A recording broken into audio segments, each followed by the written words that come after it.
Cuando ingresé al campo laboral, bueno, yo desde antes de graduarme empecé a trabajar, afortunadamente, yo creo que eso me dio mucha experiencia también, pero cuando ingresé a la parte de Corona o a esta empresa, todos saben y todos conocen a Corona por los pisos, ¿cierto?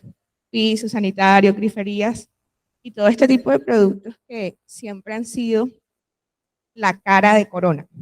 Hay muchos otros que hemos venido desarrollando a lo largo del tiempo, pero digamos que estos han sido los insignias de nuestra marca. Entonces, cuando ingresé a Corona y empecé a encontrarme con este mundo de todos los retos que tenemos en la instalación de pisos, empecé a conocer más a fondo cómo se desempeñan y cómo funcionan realmente los sistemas de instalación. A veces lo vemos muy por encimita en la academia y solamente lo vemos desde la parte teórica, pero hay muchas cosas que implican el tema de la instalación de pisos. Entonces, hoy, más que hablarles de esto como algo particular, lo voy a hablar como un sistema, porque los pisos son un sistema. Y cuando lo entendemos de esa manera, como un sistema, es cuando podemos llegar a que toda la instalación se haga de forma eficaz. ¿Vale? Entonces, hoy les voy a presentar el protocolo para instalación de pisos y revestimientos. De revestimientos, esto incluye pisos y paredes, básicamente. Por ahí me preguntaba el ingeniero que si iba a ahondar al tema de fachadas y de piscinas. Estos son temas de pronto un poquito, que si bien están dentro de esto, tienen sus especialidades y tienen sus condiciones diferentes por donde están instalados. Entonces, hoy vamos a hablar de eso. Cuando ustedes van a instalar pisos y paredes, lo primero y lo más importante que ustedes tienen que hacer es una evaluación, una preevaluación para entender qué materiales estamos utilizando y las condiciones donde los vamos a instalar. Si nosotros hacemos esto generalizando a la topa tolondra, como dicen por ahí, vamos a tener problemas, porque desde los materiales que se utilizan hasta los sustratos donde los aplicamos son diferentes y cada uno tiene una especialidad. Ustedes antes de pronto decían, no, vamos a utilizar el pegacor. El pegacor, ok, pero es para pegar ¿qué? Porcelanato, si es para pegar cerámica, si es para pegarle en un muro de concreto, si es para pegarlo sobre un revoque, si es para pegarlo directo en un bloque. Entonces, cada una de esas condiciones requiere un análisis. Entonces, lo primero que debemos preguntarnos es qué vamos a instalar. Si vamos a instalar cerámica, porcelanato, mármol, piedra. Luego de eso es sobre qué lo vamos a instalar, si es sobre revoque, sobre concreto, sobre cerámica, sobre acero, sobre cualquier otro tipo de material. Eso hay que analizarlo muy bien. Lo tercero es dónde lo vamos a instalar. Si es una zona exterior, si era una fachada, si es una piscina, si es un piso interior. Eso también tenemos que tenerlo en cuenta. ¿Qué uso le vamos a dar? Eso también es un error que muchas veces cometemos y en lo cual no enfatizamos, y es que creemos que todos los pisos sirven para todas las áreas. Y eso no es así.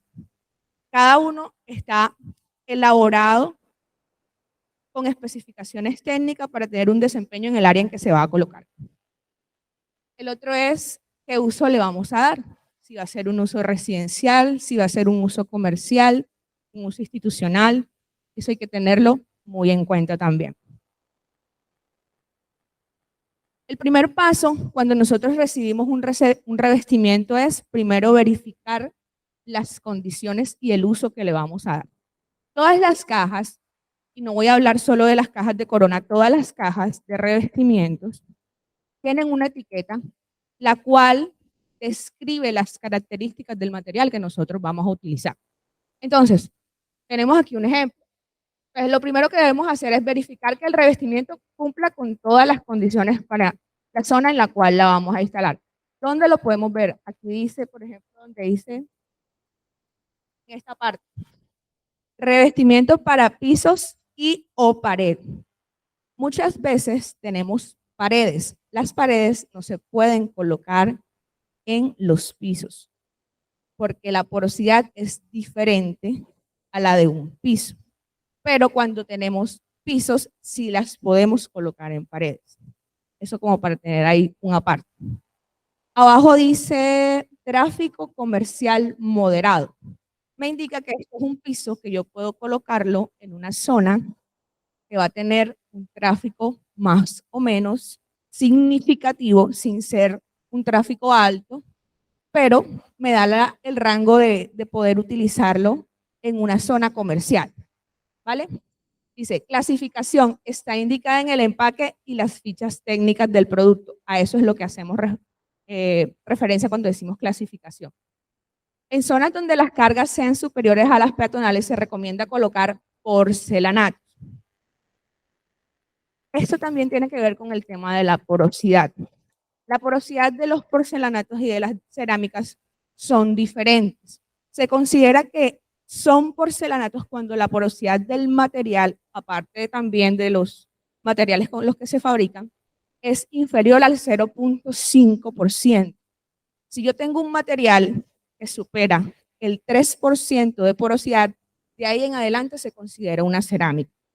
Y los que están entre el 3% y el 0.5% se consideran grés porcelánico.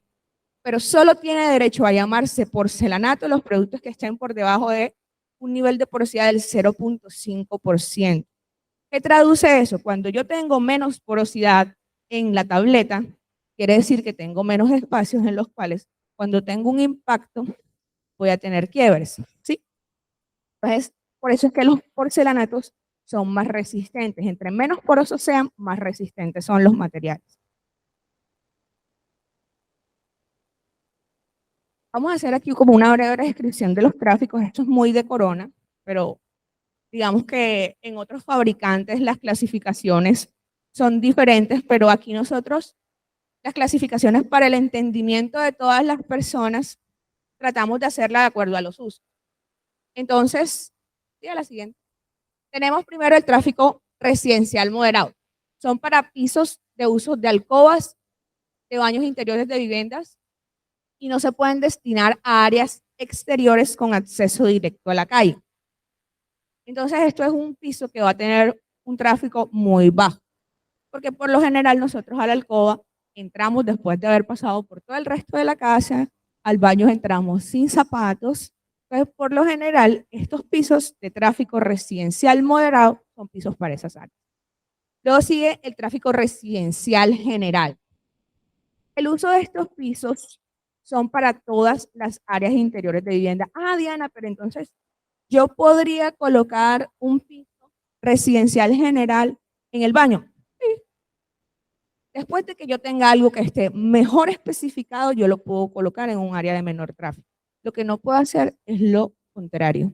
Si yo tengo un piso residencial moderado, colocarlo en un área exterior, en una sala, en una cocina. Son lugares que van a tener mucho más tráfico al día. La cocina sí que más que todo. Nosotros cocinamos 3 veces al día. De pronto a la sala llegamos, almorzamos, o nos sentamos un ratico y vamos a la alcoba, pero la cocina es la que más tráfico tiene en la casa. Entonces, este tráfico está indicado para todo el resto de las áreas interiores de la casa. Debido al intenso tráfico de cocinas, es aconsejable usar productos mates o protegidos con granilla. Los productos brillantes no son recomendados en áreas de cocina, porque cuando tenemos humedades, la resistencia al deslizamiento es muchísimo, muchísimo menor en pisos brillantes que en pisos mates. No quiere decir que ustedes sí o sí se van a resbalar, sino que obviamente el riesgo de caer va a ser mucho más alto, ¿cierto? Entonces, lo recomendable es que en estas áreas no se instalen pisos brillantes. Yo he visto en muchas obras en las cuales he visitado que por lo general a veces tienen pisos brillantes, pero específicamente en el área de la cocina se cambia a pisos mates o pisos con granilla. Las granillas se le colocan en el esmalte ya al final de la fabricación del producto para lograr aumentar el coeficiente de fricción de estos productos. Luego, en el tema comercial tenemos también 2 clasificaciones, o tenemos 3, la tercera, digamos que ahora se las muestro, pero en comercial también está el comercial moderado, que son pisos indicados para unos tráficos de personas entre las 500 y las 500 personas diarias más o menos máximo. Y los pisos con acabado brillante en este tráfico debe ser inferior a 200 personas.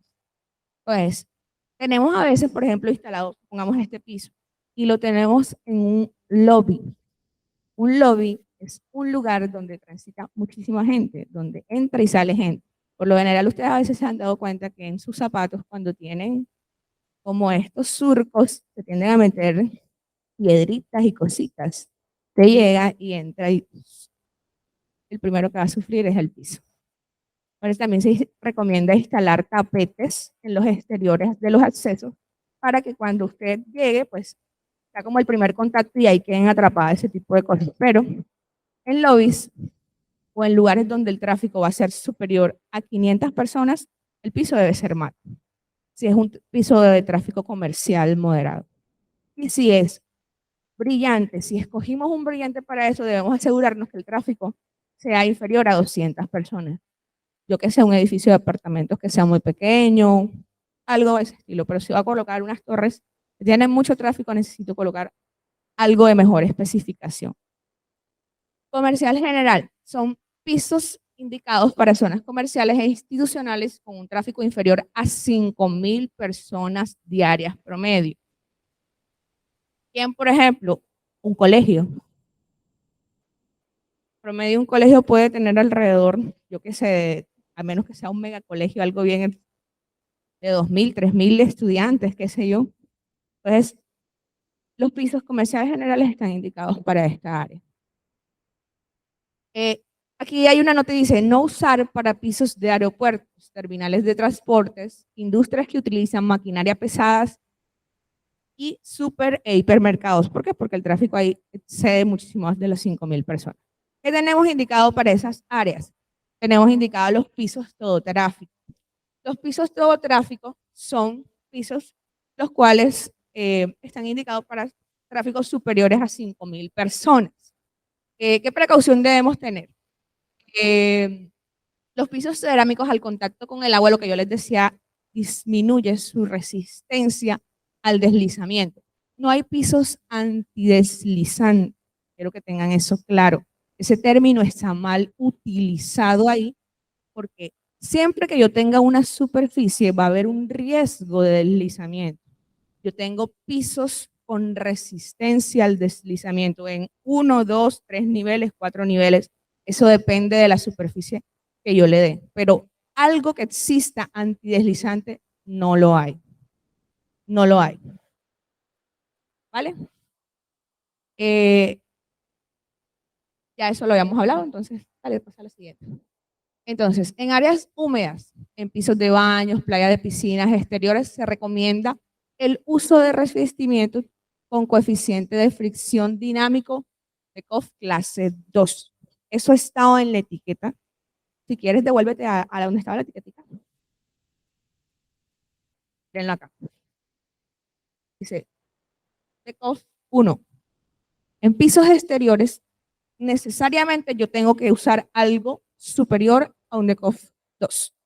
No puedo usar nada de COF 1. ¿Por qué? O lo puedo usar, que todo se vale. Pero si usted llega a tener algún problema y la especificación de técnica dice que usted tiene que colocar algo de COF 2, ahí va a tener su chicharrón, como dicen por ahí. Entonces, asegurémonos de colocar algo que tenga de COF 2. Anterior. Esa información se encuentra en todas las fichas técnicas de los productos, en todas las etiquetas, sin excepción. Siempre nos cuidamos de eso. ¿Qué otra cosa debemos tener en cuenta? Y esto es un error muy, muy común cuando vamos a instalar. Es que a mí me encanta que el piso se vea trabado al 50, sobre todo los maderas. Cuando tenemos pisos que tienen apariencia de madera, rectangulares largos, nos encanta instalarlo trabado porque es que esa es la belleza de ese piso, ¿cierto que sí? Yo cómo hace comprando un piso de esos y colocando todo en un mismo sentido. Pues no, lo colocaré en espinas, pero hay que tener una recomendación muy en cuenta. Y es que en el proceso de fabricación de todas las cerámicas y de todos los porcelanatos, estos productos tienden a tener un alabeo y esto no es un defecto, es una característica porque es que yo no tengo una madera, yo tengo un producto que está imitando una madera. Está hecho de un material diferente a la madera el cual entra en un horno y cuando él empieza a retraerse, a contraerse en ese horno, él empieza a tener unas deformaciones también. La norma tiene unos parámetros para tú decir, está dentro del rango permitido o no está dentro del rango permitido. Todo lo que no esté dentro del rango permitido, pues obviamente se toma otro tratamiento con él, se recicla para la elaboración nuevamente de cerámicas, o si está dentro de un rango para poder venderse como un producto de segunda categoría, se puede vender, que realmente eso ustedes es imperceptible al ojo cuando tienen un producto, pero nosotros estamos obligados a que si no pasa, lo tenemos que sacar contramarcado con otra marca que no es Corona, que nosotros tenemos una marca diferente, se llama Sunset. Ustedes llegan a ver alguna vez algo contramarcado con Sunset. Esa es la marca de los tipo 2 nuestros, ¿sí? Entonces, cuando tenemos estas piezas que son rectangulares, lo importante es que entender que ese alabeo es algo natural del producto porque entra a un horno, se retrae y es una característica que nosotros le tenemos que dar manejo en obra. ¿Cómo le damos manejo en obra? Con la instalación. En la instalación tenemos que hacerlo siempre entre el 25 o el 20% de la longitud del producto. No estoy hablando en centímetros, estoy hablando en porcentaje. Si la tabeta mide 1,20, yo tengo que sacarle el 20 o el 25%, 1,20. No son centímetros, ¿ok? Que eso es un error también que cometen muchos y que en obra, no, pero es que decía que el 20 centímetros, no señora, y dice el 20%, ¿ok? Entonces, esto en todos los pisos rectangulares debemos hacerlo.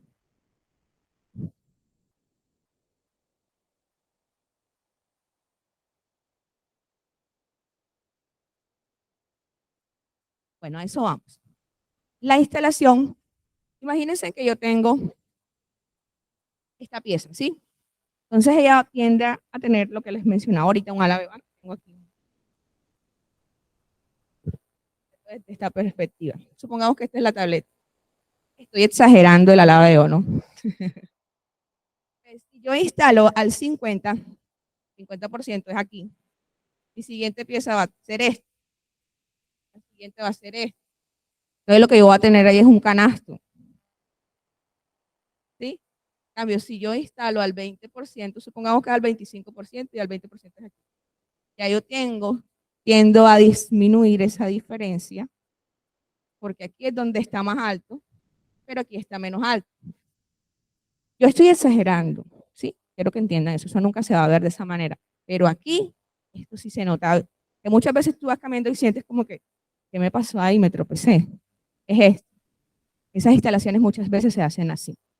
Que aquí no vaya a ocurrir, sí va a ocurrir, puede ocurrir, pero en menor proporción. No va a ser algo tan perceptible. Pronto que tú sientas ahí como un leve golpecito, pero no que te vas a ir de boca. Entonces, esto es lo que pasa cuando nosotros instalamos al 50%. Por eso la recomendación siempre es el 20 o el 25% para minimizar eso. Y otra recomendación también es el uso de niveladores de piso. Hoy existen en el mercado unos productos que usted lo instala entre junta y junta. Imagínense que tenemos, esta es la junta de bueno, yo no soy arquitecta, me perdona. Soy ingeniera. Una vez estaba dibujando algo en clase y me dice mi profe, ¿que usted qué estudia? Y le digo, yo, ingeniería, profe. Y me dice, pensé que estudiaba derecho por el dibujo. Entonces, hay unas cositas que en perfil ellas tienen como esta forma. Entonces, esta pestañita queda montada. Mentira, esto se ve así. Bueno, esto es de este lado. Esta pestañita queda montada sobre esto, el revestimiento queda montado sobre esto, y yo aquí meto una cuñita que luego va a entrar acá, como a esto. Y a medida que yo la empujo, ella va nivelando con esta otra. No puse imágenes de eso, pero la función básicamente cuando yo tengo esto es nivelar aquí esto con esto. Y ya yo, con ese artefacto de la NASA, puedo disminuir en todos los sentidos porque yo lo coloco en esta junta y en esta junta. Entonces ya yo empiezo a tener un piso más nivelado y eso fuerza de cierta manera a los revestimientos para que queden todos nivelados. Él tiene como, ustedes han visto esos cositos que se usan en las puertas como para trancarlas. Bueno, él más o menos parece eso. Se mete así con un artefacto. ¿Alguien aquí de pronto lo conoce? ¿Sí? Los niveladores de piso. ¿Nadie? Bueno, entonces esos son indispensables y los recomendamos muchísimo para el uso sobre todo en los tipos madera. Ahora vamos a hablar de los sistemas de mortero.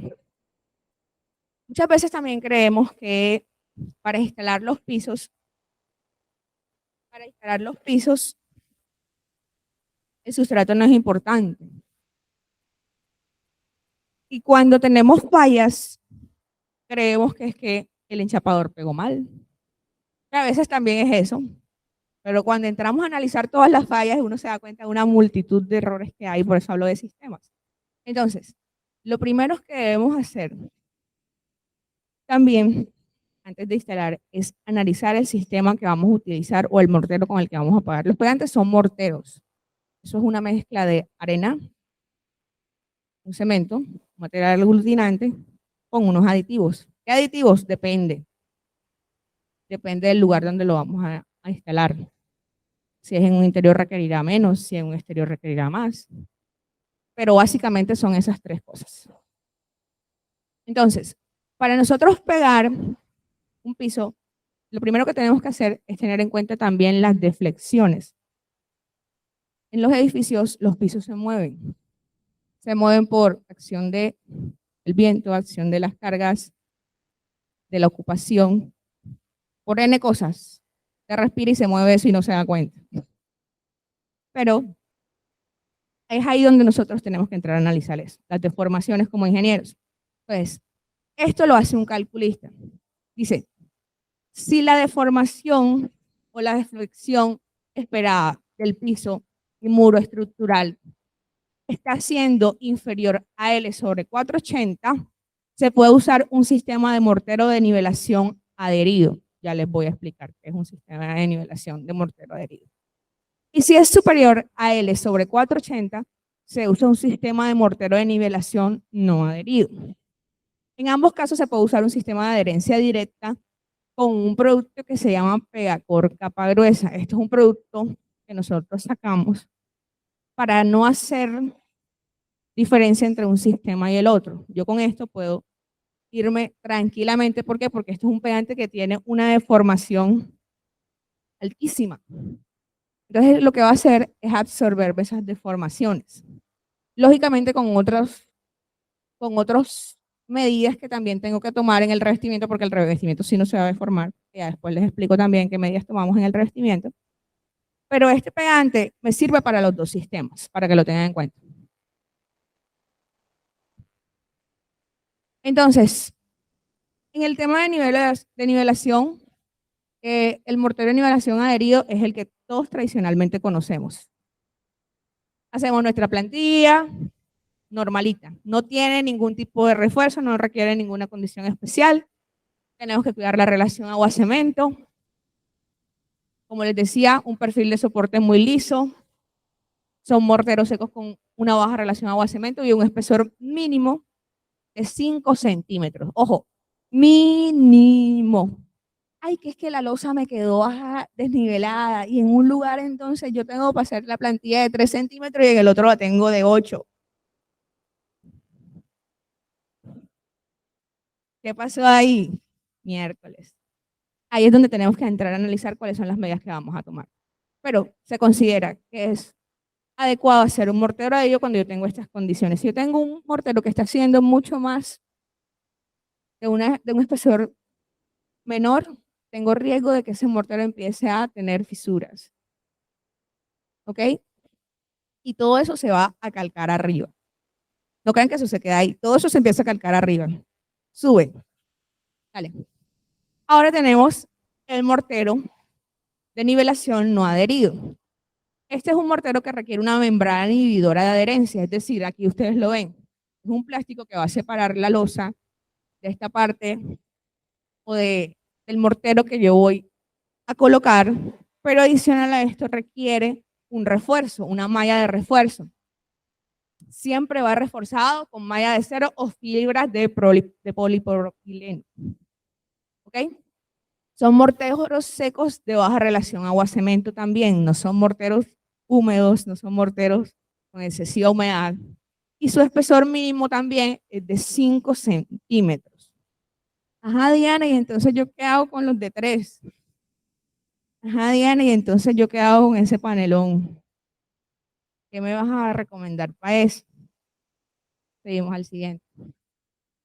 Ahí está, el tema de adherencia directa. Esto es un Peacor Caparrós, es un adhesivo cementicio de características mejoradas 2, los que no son mejorados dicen C1, con resistencia adhesiva a la tracción luego de envejecimiento al calor H1, resistencia adhesiva a la tracción luego de inmersión al agua, o sea que yo con esto puedo pegar también, no en una piscina, porque una piscina debería ser I2, pero sí, por ejemplo, en un cuerpo de agua de 50 centímetros, ¿sí? En una alberquita, en algo que no tenga mucho movimiento del agua, ¿sí? Podría pegar con esto.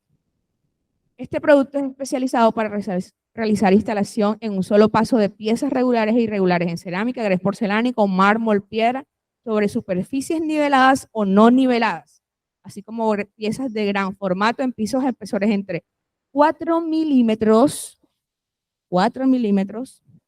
y 30 milímetros. Ya esto está desactualizado, ya lo subimos a 30 milímetros, perdón. A 40 milímetros, ya lo subimos. Pues si yo tengo un mortero que me está quedando como una galleta y no me da, yo puedo hacer una adherencia directa con esto, yo puedo pegar y omitir el paso enseguida de usar un mortero. Ay, que es que tenemos que entregar la obra súper rápido, tengo apenas 15 días para entregar. Y ahora yo qué hago si los morteros necesitan un tiempo de fraguado al menos de unos 28 días para que él pueda tener el desarrollo normal. Eso que hacen los maestros a veces, de que echan la plantilla y a los 2 días o al día siguiente están pegando, hermano, eso es un chicharrón seguro. Seguro, seguro, seguro. ¿Por qué? Porque el mortero no ha tenido su retracción. Él en los primeros 15 días, perdón, en los primeros 28 días apenas tiene el 40% de su retracción. Esa relación no es lineal, sino que después de los 40 días esa curva empieza como a achatarse y ya luego se vuelve en términos de años, pero en los primeros 28 días yo apenas tengo el 40% de la retracción. Ahora imagínense cuánto tengo yo a los 7 días. No tengo nada. Entonces ahí es cuando empiezan a fisurarse los pisos, a explotarse. ¡Ay, que el piso se explotó! Miércoles, ¿qué pasó? Pasó eso, que no cuidamos los tiempos. Yo mínimo tengo que esperar 28 días después de instalada una plantilla para poder instalar un piso.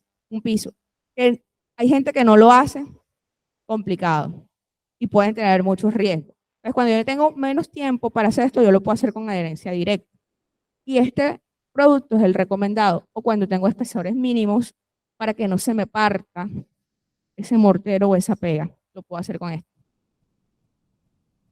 Ahora vamos al tema de las juntas de dilatación. Esto a los arquitectos no les gusta, ellos dicen que eso se ve feo, una junta y en toda la mitad, pero esto es indispensable, es necesario, se necesita hacer.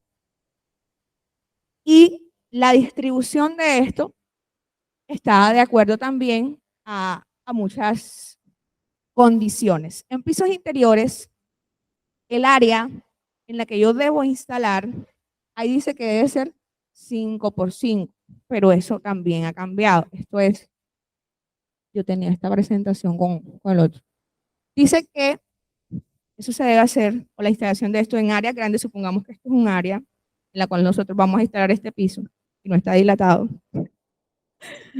No está dilatado, esto debería estar dilatado. Entonces, en pisos interiores, cada 5 metros en cada sentido, o sea, en este sentido y en este sentido, yo debería ubicar una junta. Que de pronto la junta me quedó por allá, pero yo la puedo poner un poco más corrida, un poco más cercana, y me da para los 5, para algo menor a 5 metros, yo lo puedo hacer. las puedo ubicar arquitectónicamente. Lo ideal es que nunca estén a más de 5 metros en cada sentido en un piso interior. Eso se debe guardar. ¿Dónde más yo debo colocar juntas de dilatación? Yo debo colocar juntas de dilatación en todos los extremos.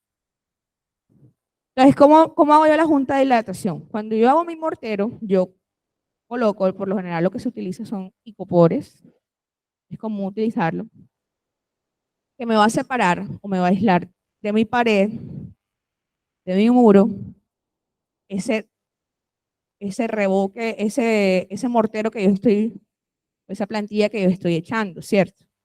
Ese espacio yo lo debo dejar limpio siempre. Por eso también la recomendación es que cuando nosotros instalemos eso, nunca quitemos ese icopor después de haber echado la plantilla. ¿Por qué? Porque ahí va a entrar piedra, ahí va a entrar suciedad, ahí va a entrar de todo. Incluso cuando ustedes vayan después a instalar el pegante se va ahí. Eso se corta después de que yo haya instalado el piso. Siempre. Entonces pongo mis 5 centímetros, mis 10 centímetros, perdón, haciendo como un zócalo de icopor, instalo mi mortero, instalo mi piso y luego sí después voy a quitar. Se instalan también en las bocapuertas, se hacen juntas de dilatación. Las juntas de dilatación son diferentes a las juntas de colocación. Estas que van entre piso, entre lámina, perdón, entre pieza y pieza de cerámica, se llaman juntas de colocación. Las juntas de dilatación son las que van a flexibilizar todo mi sistema. Son las que van a absorber las cargas o los movimientos que va a tener la estructura. Y están hechas de materiales flexibles. Entonces, en las bocapuertas, yo tengo aquí un muro y tengo un piso. Y esto se mueve en varios, en sentidos diferentes. Entonces, yo tengo un muro que se está moviendo así. Imaginemos un movimiento telúrico. Un muro que se está moviendo así y un piso que se está moviendo así. Aquí necesariamente va a haber una fisuración, ¿sí? Entonces, si ese movimiento está haciendo así, la Junta no va a llegar y va a decir en la bocapuerta, oh, he llegado a una bocapuerta, me voy a detener. Ella sigue de largo, porque el movimiento sigue ahí. Entonces, por eso es que es importante dilatar aquí, porque ya viene haciendo esto, ella no se va a detener aquí, ella va a seguir acá. Y yo tengo que separar también esto, porque aquí es muy probable que también yo tenga una fisuración de los materiales. Dice, se debe diseñar juntas de dilatación que deben cumplir con las siguientes reglas. Todo el perímetro debe estar dilatado, ya lo hablamos. Todas las bocapuertas deben estar dilatadas. El sistema adherido no puede haber dilataciones espaciadas a más de 5 metros, o sea, el sistema tradicional que usamos. Nunca pueden haber dilataciones a más de 5 metros, siempre 5 o menos, en cada sentido. Aquí sí lo está diciendo como es. En sistema no adherido, las juntas deben estar espaciadas a máximo 30 veces el espesor del mortero de nivelación reforzado. Ustedes hacen su cálculo, dependiendo de los espesores que le vayamos a dar. Y según eso, nosotros dilatamos también los pisos en cada sentido. El sistema de adherencia directa a menos de 3.6 metros. Y si aún las deflexiones esperadas son mayores a L sobre 480. Todas las juntas frías de estructura o de mortero de nivelación serán reflejadas en el echape. Eso es importante. Eso es importante. A veces, lo ideal es que cuando nosotros fundimos estructuras, estamos haciendo una losa, lo ideal es que la losa se haga completa. ¿Cierto? Si no nos alcanzó y si el día se nos acabó y la policía se nos metió porque los vecinos están molestando y no pudimos terminar la fundida, lo ideal es que lo dejemos al tercio. Eso es una regla que tenemos y que debemos cumplir. Pero cuando tenemos esas juntas, tenemos que marcarlas también muy bien. No que me quedó por allá un pedazo de concreto y el otro por acá, no. Yo tengo que tratar de que sea lo más parejo posible en esa fundida. Porque eso yo lo tengo que subir. Yo tengo que tratar que esa junta también llegue arriba. Porque ahí necesariamente ya yo tengo un material y otro material. Y ahí va a haber una fisura. Ahí va a tener ese problema. Entonces, por eso se recomienda esto. El ancho mínimo de las juntas debe ser de 6 milímetros. Esto no tiene 6 milímetros, esto tiene 3 milímetros. Por eso esto es una junta de colocación. Y además de eso está rellena de un material cementicio. Las juntas de dilatación se rellenan de materiales flexibles. Aquí tenemos. Error. Chévere, colocaron bien. Ahí tienen, están juiciosos. Colocaron su icopor, pero resulta que aquí se fueron directos. Ahí pareciera que estuviera dilatado, pero eso no está dilatado. Aquí ellos tenían que haber dejado un espacio de más o menos 6 milímetros entre esto y esto, que lo podían haber también hecho con un icopor, pero digamos que aquí esto tiene solución. ¿Cómo tiene solución? Yo después luego con una pulidora llego y marco la dilatación, guas, y respeto esa dilatación en la instalación del enchape. ¿Cómo es una junta de dilatación? Les presento las juntas de dilatación. Las juntas de dilatación, el sellalón es la cola de rata. En nuestra marca se llama sellalón, aquí lo ponemos con nombres propios. El sellalón o cola de ratón se debe tener a un ancho mayor a la junta de dilatación. Entonces, yo tengo una junta de 1 centímetro, tengo que colocar un sellalón de media. ¿Para qué? Para que ella quede presionada, nunca puede quedar bailando. El sellalón o ese cordoncito, a eso no se le adhiere nada, a eso no se le adhiere ni el pegante, a eso no se le adhiere absolutamente nada. Yo tengo por aquí, traje algo.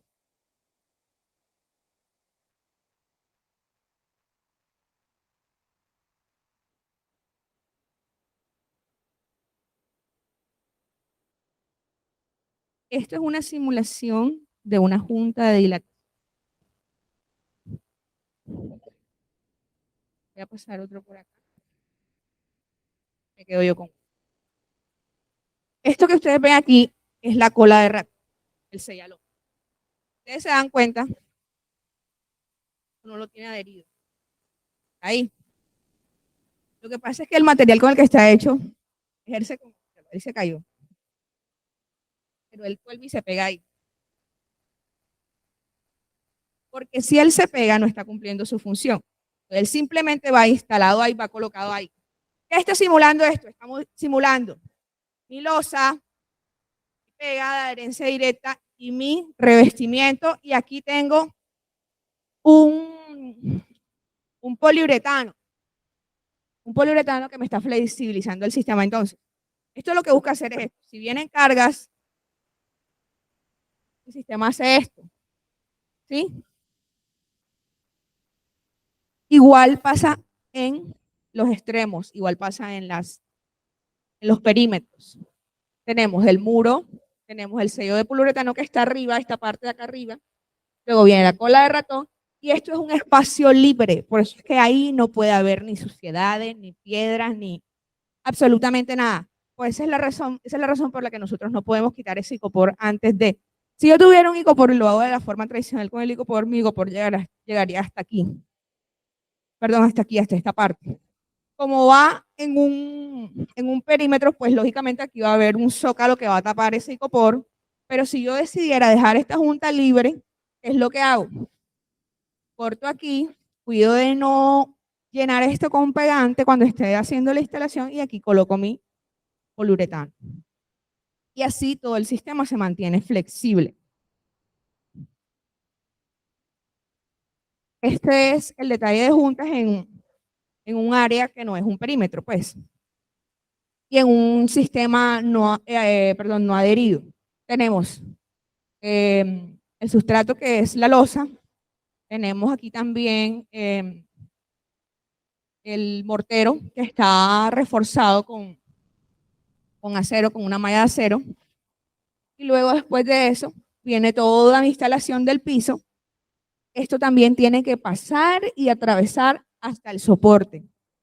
Supongamos que aquí hay una junta fría. Aquí es donde estaría la junta fría y aquí es donde yo tendría que hacer ese sistema o esa dilatación para que yo no vaya a tener el problema de que eso se me vaya a fisurar. Ahí lo tenemos, ustedes lo tienen en sus manos, lo pudieron ver. Eso es lo que queremos representar con eso.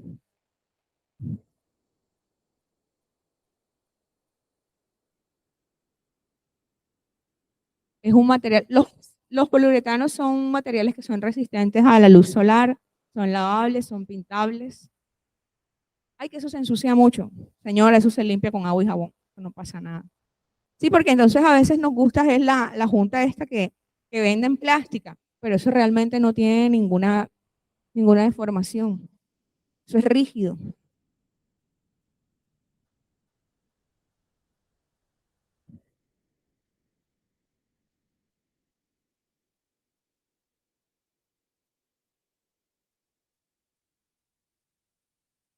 No se colocan, o sea, no se colocan porque es un error. O sea, de pronto cuando hacen la instalación los omiten.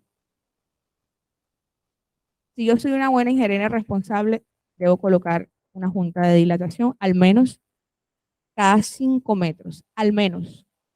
Y yo los puedo ubicar arquitectónicamente para que coincidan con espacios. Por ejemplo, yo tengo un apartamento en el cual la sala tiene, qué sé yo, 6 por 3, pero resulta que de esos 6, 2 son de un pasillo cuando yo entro. Entonces yo podría demarcar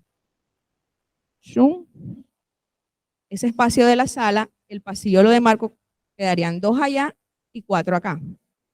Ahí estoy colocando, estoy respetando un espacio que tiene un sentido. Tenía 6, lo dividí a 4 y 2. Estoy respetando la regla de al menos, de máximo 5, de mínimo 5 metros, máximo 5 metros, perdón. Sí, el mínimo puede ser cualquiera, pero resulta que ahí es donde se soyan los arquitectos y dicen, no, hombre, eso se ve muy feo, yo que voy a tener aquí una cuadrícula cada rato, o sea, eso es ahí, es la idea, ahí es donde ustedes empiezan y entran a ubicarlo. Bueno, yo lo puedo poner aquí, no se va a ver tan feo y estoy respetando la regla. Ajá,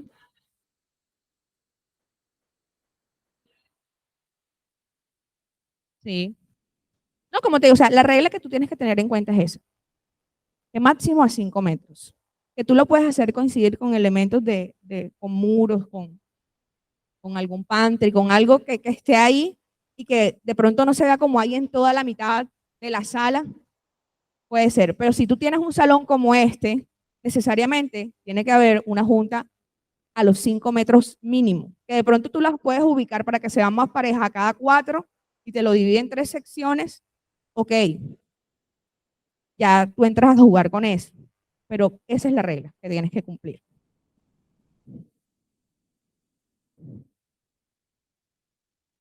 Desde los extremos, tú empiezas a medir desde los extremos. Por eso te hablo de sentidos. Antes había un término erróneo que decían que era cada 25 metros, o sea, cada 5 por 5. Eso no es así porque si entonces yo tengo un pasillo que mide 2 metros por 100 metros, ¿dónde dilato yo eso? A los 25 metros cuadrados está muy lejos de esa junta. Entonces, por eso hablamos de sentidos. ¿Sí?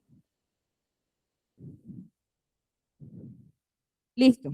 Entonces, todas las juntas frías de estructuras o de mortero de nivelación serán reflejadas en el enchapa, ya lo hablamos, por lo tanto debe ser ubicada de acuerdo al diseño final del piso terminado. Si yo tengo una junta fría, para ese caso que me están preguntando, y la junta fría quedó en la mitad, es así, me toca por regla respetarla, ¿sí? Pero cuando yo las ubico y le doy manejo a eso, sí las puedo. Pero si es una junta fría, necesariamente tiene que estar donde está la junta fría, esa junta de dilatación. Las juntas deben atravesar la cerámica, el pegante y el mortero de nivelación. Hay gente que viene y hace el mortero de nivelación. Ay, se me olvidó dilatar. Miércoles, ¿qué hago? Y se pasan eso y solamente lo hacen en el revestimiento y en el pegante. Ahí puedo tener riesgo. Entonces, ¿qué se recomienda cuando nos pasa eso? Si se nos olvidó, eso se puede hacer con una pulidora. La junta se puede hacer con una pulidora. Se corta el mortero hasta la losa y ya. ¿Listo?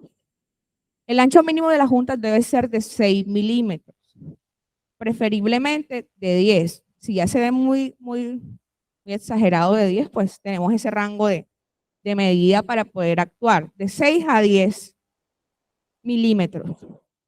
Es muy importante no bloquear las juntas con residuos de obra, lo que yo le decía, pegantes, que se metió la piedrita, morteros, pegantes. Estas deben estar completamente limpias para que puedan cumplir con su función de movimiento libre. Porque ¿qué pasa? Que yo, si en esa junta se me mete una piedra, imagínense que ahí en vez del selladón hubiera una piedra, eso no va a ser ningún flexible. Tiene un elemento que está obstruyendo y que está rigidizando el sistema. Aquí tenemos un ejemplo, empezamos a ver los ejemplos. Dejaron la junta.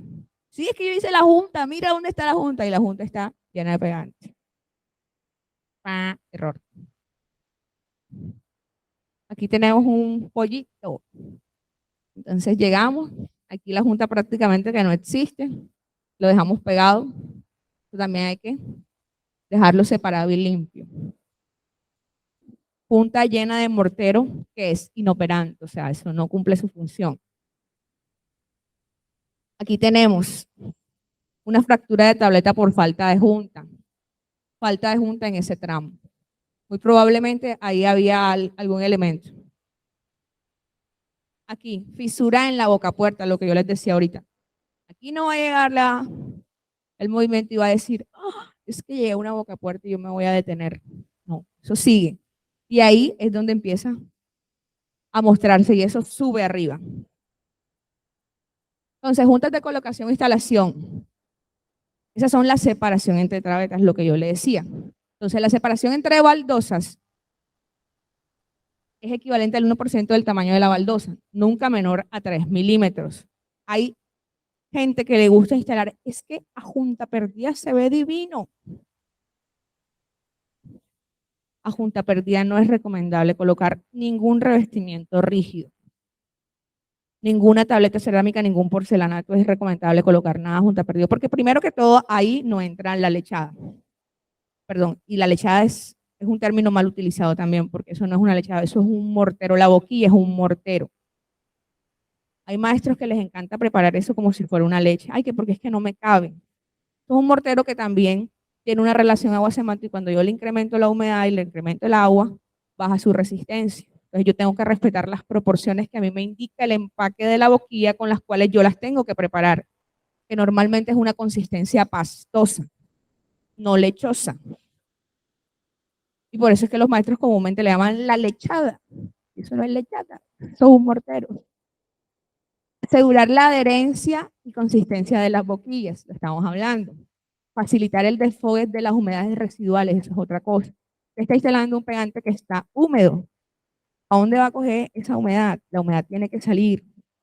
Yo necesito instalar la boquilla lo más pronto posible. Yo tengo que dejar un espacio para que desfogue esa humedad y salga por esas puntas de separación o de instalación. Compensar las leves diferencias de tamaños entre piezas aceptadas por las normas técnicas, lo que yo les mencionaba ahorita cuando hablábamos de la instalación de revestimientos rectangulares. Si yo tengo revestimientos rectangulares, una regla también es que yo los dilate o separe esas tabletas a mínimo 3 milímetros, porque si yo los instalo a junta perdida, ese garrete va a ser mucho más visible, va a ser mucho más notorio, mucho más perceptible. Entonces, lo ideal también es para eso, para flexibilizar la instalación en caso de dilataciones o movimientos naturales o vibraciones, que es lo peor que a mí me puede pasar en el caso de que yo tenga vibraciones, movimientos. Si el piso se llega a mover, no va a chocar una pieza con la otra. Si choca una pieza con la otra, ahí es donde se van a empezar a explotar. Pero si yo tengo dilatado a 3 milímetros, lo peor que me puede pasar ahí es que el mortero o la boquilla que está separando esas dos tabletas se va a fisurar, se va a quebrar, se va a levantar, ¿sí? Pero mi revestimiento no va a quebrarse. Esa es otra de las cosas que favorece eso. Entonces ahí está, junta estrecha y se revienta fácilmente. Mire, ahí está. Y esto probablemente fue una lechada que aplicaron ahí. Y es cuando entonces también vemos que estamos pasando el trapero y mierda, se me está viniendo la boquilla. ¿Qué es lo que pasa? ¿Por qué? No la prepararon con las consistencias y las proporciones adecuadas que requiere el producto. Vamos a terminar. Aquí vemos otro. Esto fue una boquilla muy estrecha. Miren, se levantó ese piso ahí. Ahí se ve el problema. ¿Vale? Aquí tenemos Aparte de falta de la junta perimetral, observan el poco espacio de fragua de boquilla que tiene esta instalación. No tiene prácticamente nada de boquilla. En este caso también se aprecia la mala aplicación del adhesivo. Este es otro problema también. Los maestros creen que los adhesivos se instalan haciendo letricas. S, la Z del zorro, la Y de yuca. A ellos les encanta hacer letras ahí, figuras geométricas en la aplicación de los pegantes, pero eso no debe ser así. Nosotros tenemos que instalar o debemos aplicar en un mismo sentido, con una llana indicada, el pegante. Entonces, si yo estoy aplicando, supongamos que esas son las estrías de mi llana, yo aplico el pegante así. ¿Qué pasa? Aquí hay una parte que me queda con pegante y una que me queda libre. Supongamos que esta es la parte libre. Aquí este es el espacio que va a tener para salir el aire. Cuando yo pongo mi tableta, esto se aplasta. Y la mitad de esto echa para acá y la otra mitad echa para acá. Y el aire sale.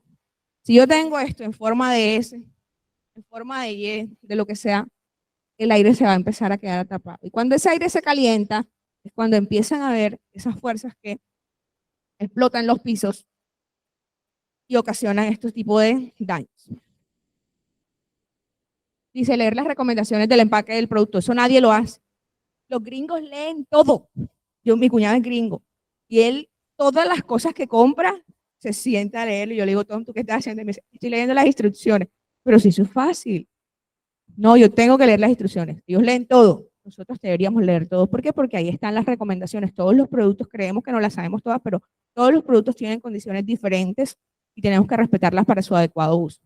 Entonces, leer las recomendaciones impresas en los empaques de productos, revestimiento, material de pega, boquilla, impermeabilizante, sello de silicona, lo que ustedes estén usando. Llevar un registro de los lotes. Eso también es un error. Nunca, nunca, nunca ustedes van a encontrar un lote igual al otro, numerados diferentes. Cuando sale una producción, esa producción sale de Corona y se despachó y se vendió. Ay, es que Diana, ayúdame porque yo eso, imagínate, yo necesito reemplazar esa pieza y ahora yo como hago. Es como buscar una aguja en un pajar. Complicado. A veces puede coincidir un poco, pero los lotes dependen de los materiales que se usaron. Eso está hecho de arcillas, de productos que varían, ¿sí? Entonces, cambia. Aquí está, tenemos una tableta. El lote indica el lote de fabricación, es un número consecutivo. Las tabletas del mismo lote tienden a ser del mismo tono. Ahí arriba está, lote 009. El tamaño está designado por una letra en la marca de Corona, por una letra. Y corresponde a un rango de tamaños. Yo les hablaba a ustedes ahorita de que en el horno esas tabletas tienen una retracción. Entonces, unas tienen más, otras menos, pero son diferencias milimétricas. ¿Qué hace cuando sale esa tableta del horno? Ya pasa por una banda y hay unos sensores, unas luces que leen el tamaño de las que ya salieron. Entonces, las van clasificando. Las que miden, por ejemplo, en este caso, 57.7.6 van para este lado. Las otras miden y van para este lado. Entonces, estas son tamaño T y estas son tamaño el que sigue. ¿Sí? Y así se marcan. ¿Para qué? Para que cuando nosotros lleguen a las obras, yo tengo que verificar que mi lote puede venir de un mismo lote, 009, pero entonces me puede llegar tamaño T y el que le sigue. Yo podría hacerlo y le puedo dar manejo a eso, pero resulta que me llegó un tamaño T y un tamaño A. Miércoles, complicado, ahí la diferencia es mayor. Eso está indicado también en todas las cajas. Pero siempre tratando de que si, por ejemplo, mi tamaño es A, el que siga o el que le voy a combinar sea un B, que ahí no hay una diferencia exagerada, sino muy, muy milimétrica. Eso es importante. Aspecto, caras diferenciadas. Todos los pisos muchas veces no vienen con las mismas figuras. Ahí dicen, es que este no se parece a ese. Caras diferenciadas quiere decir que yo estoy simulando un material natural, a veces simulan mármoles, y los mármoles nunca tienen las vetas iguales. ¿Cierto? Entonces, eso es lo que quiere decir caras diferenciadas. Los productos de Corona indicados con esta apariencia, caras diferenciadas o MT multitonos, emulan materiales naturales incluyendo la variación de tonos, patrones y colores. En este tipo de materiales que están marcados con este aspecto, caras diferenciadas o multitonos no hay reclamaciones por diferencias de tonos, porque precisamente es eso. La diferencia de tono es una característica de lo que estamos tratando de emular. Ahí, incluso muchas veces cuando estamos haciendo estas instalaciones, si tenemos algún problema con los tonos, de que, ay, me quedó una pieza, yo puedo pedir un tono y no pasa nada porque eso no se nota. Por lo general esos tonos son diferentes. Caras únicas es así, necesariamente. Ahí sí es donde tenemos el chicharrón. Si se nos olvidó, se nos dañó una pieza y no guardamos, en las caras únicas es donde vamos a tener el problema. Esto es como características, lo que los pisos multitonos les hablaba que pretenden recrear son espacios inspirados en la naturaleza. ¿Dale? La escala diferenciada permite recrear espacios inspirados en la naturaleza distribuyendo un diseño de manera diferente, no uniforme en cada pieza. Lo que yo les decía, un mármol, vamos a tener una característica natural, se ve bien bonito instalado. Utilizar en una misma área las cajas identificadas en la etiqueta con el mismo número de tono y tamaño, esa es una recomendación. Si se usan combinaciones de diferentes referencias o diferentes colores de chapes, asegurarse de que todas las referencias sean del mismo tamaño, misma letra. De lo contrario, se debe aumentar el espesor de las juntas de colocación para compensar las diferencias de tamaño entre estos enchapes.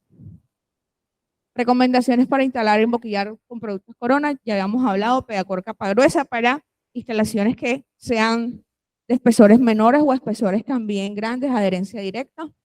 Pegacor Flex, este es un adhesivo que tiene alta deformación, este es un S2, Pegacor capa gruesa es un S1, esto está indicado para piscinas y este está indicado también para piscinas y fachadas. En las fachadas también, en los pisos superiores, hay muchísimo movimiento, ¿cierto? Las deformaciones son mucho más grandes, entonces tienden a despegarse muy fácilmente las tabletas que nosotros revestimos, con las que revestimos una fachada. Eso tiene que ser un pegante flexible, sí o sí, no un pegante normalito cualquiera. Pegacor Flex es el indicado para eso. Seleccionar el adhesivo adecuado para el lugar y el tipo de material, respetar la dosificación, tiempos de reposo y uso, expresadas en la ficha técnica e instructivos del producto. Al preparar el adhesivo, se debe colocar primero el agua y luego el adhesivo en polvo. ¿Por qué? Porque si hacemos lo contrario, se nos va a volver eso una pelotera ahí. Se empelota enseguida. Entonces, primero el agua, luego el adhesivo.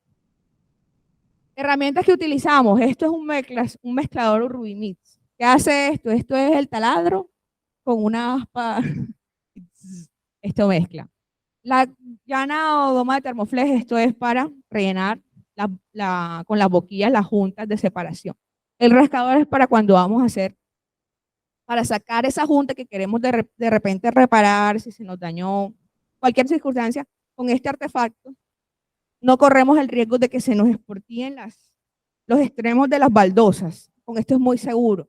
Hay gente que lo hace con la cegueta, corren el riesgo de dañarlo. Un mazo de goma, todos sabemos, cuando nosotros sacamos, esa es otra recomendación importante, cuando nosotros estamos sacando el aire, esto nada más no es hacer, yo vengo y pongo la tableta, muevo en el sentido contrario al cual peiné y ejerzo presión en todas partes. ¿Para qué? Para que mi tableta tenga la mayor adherencia posible. Las crucetas y la llana dentada, que las llanas dentadas, no todas las llanas dentadas sirven para todos los revestimientos. ¿Por qué? Porque ya lo que va a hacer es dosificar los pegantes. Cuando yo tengo un revestimiento grande, necesito una llana de dientes grandes. Cuando yo tengo un revestimiento pequeño, necesito una llana con unos dientes pequeños. Eso también varía. ¿Vale? Es una demostración de cómo funciona este aparato, también sirve para pinturas.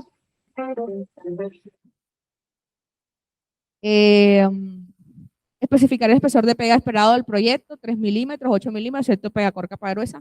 Los adhesivos más flexibles tienen mejor desempeño para responder a los movimientos del edificio, sin embargo, no son sustitutos de un adecuado plan de juntas de movimiento. No quiere decir que porque yo le instale con Pegacor Flex un piso ya yo voy a dejar de hacer las juntas, no. Tengo que hacer las juntas. Antes de llevar se recomienda limpiar la parte posterior del revestimiento con una esponja o estopa húmeda, no sumergirlo en el agua, sino limpiarlo, ¿ok? De manera suave con el fin de remover residuos de material que puedan afectar su adherencia. Sobre el polvo no pega nada, ¿cierto? Entonces es importante eso. Usar siempre llana dentada, ahí la tienen. Estos son los formatos que se utilizan para formatos de 10x10. Este es el rendimiento de un pegante de 2 kilos y allá está el tamaño de la llana recomendada. Si yo pego un Cristanac, las piecitas chiquiticas que van en las piscinas, imagínense con una llana de 12x12, no le va a salir un montón de pegante por todos lados. Entonces, esta es la importancia del uso de este artefacto con cada formato de revestimiento. Aquí tenemos el caso de una llana mal aplicada, si lo ven, no hay boquilla, falta de junta perimetral, no se ve en la foto, pero lo tiene. Y ahí lo que hicieron fue nada más estampillarlo así. Falta de adhesivo en las esquinas, eso también hay que cuidarlo mucho, porque si no me pasa esto.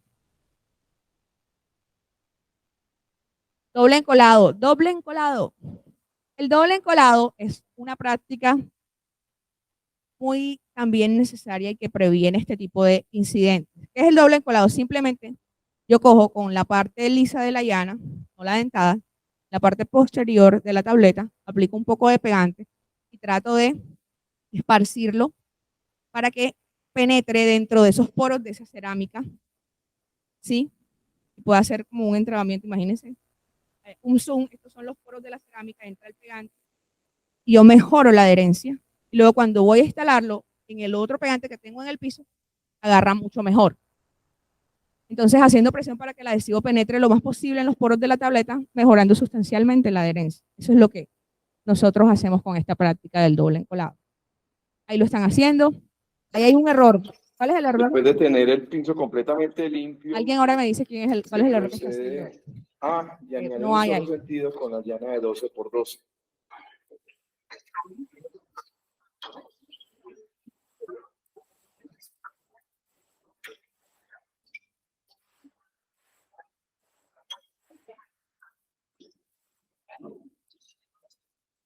Si se dan cuenta, el peinó en un sentido.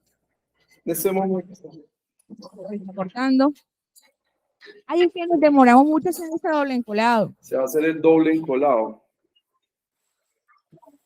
¿Cuánto se demoró el haciendo? Podemos comprobar que el gasto de pegante es mínimo, ya que se hace con la parte lisa de la llana. Instala, destruye las estrías, retira el exceso de pegante. Ahora cuando él instala la pieza, a mirar cómo nos queda la pieza. Una cómo queda la tableta. 100%. Así debe quedar una tableta, no como la foto anterior que quedaban dibujadas las estrías. Y ahí es que cuando quedan dibujadas queda bien instalado. Mentira, eso no es así. Ahí había un error y esto fue aposta. Yo no puse este video. El error que estaba ahí en ese video, ¿cuál era? No tenía la junta perimetral, la estaban dejando, pero le estaba siendo obstruida por el pegante. Ahí estaba haciendo una cosa, pero estaba dañando la otra. Esto es un proceso, esto no es aislado. Dale. Selección de la boquilla adecuada también. Las boquillas todas no son indicadas para la misma área. Hay una junta estrecha, que es las juntas hasta de 3 a 5 milímetros, y la junta universal son para juntas mucho más grandes. ¿Dónde yo instalo estas juntas universales? No son las de las juntas de dilatación, no. Las juntas mayores a estos por lo general se colocan en revestimientos grandes de pisos exteriores que tienen ondulaciones, y para minimizar esas diferencias se hacen esas juntas grandes. Esto está hecho de una arena con una granulometría mucho más grande, que lo que hace es eso, disminuir también el tema de que se pueda quebrar esto. Con color más es una boquilla que tiene un aditamento, lo cual hace que cuando el agua cae forme como un efecto perla y no absorba el agua. Entonces, boquillas hay un montón de desarrollos. ¿Cuál es la necesidad que ustedes tienen? Eso también hay que analizarlo para seleccionar el producto. Trabajo limpio, los residuos tienen que quitarlos, cubran por favor también cuando están haciendo esta instalación, sobre todo en los pisos brillantes, cubrir con cartones o con cualquier material que pueda minimizar esa fricción cuando estamos en obra, porque terminan la obra y van a hacer la limpieza y esos pisos rayados. Y si les toca uno de esos propietarios que, mejor dicho, que hasta se dan cuenta de que allá no les quedó la pintica en la pintura o la lanita en la pintura, la van a sufrir. Entonces hay que ser muy protectores en ese aspecto. Dale, pasa. Mire, nótese cómo colocan los objetos sobre el revestimiento instalado sin estar protegidos.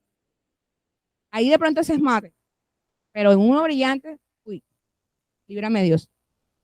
Extender el producto antes de ser instalado, esta es otra práctica que hay que hacerla. Muchas veces he tenido reclamaciones en las que pueden haber errores en la planta en la que se va una tableta que no es, pero es indispensable que cuando ustedes vayan a estar instalando también hagan como un tendido de lo que están instalando. Para cualquier reclamación, esto es importante, la línea de corona. Se llama, nuestros productos tienen garantía, tienen respaldo, le mandan un servicio técnico y van y revisan el tema. ¿Sí? Eso es importante. ¿Y listo? ¿Alguien tiene alguna pregunta, alguna inquietud?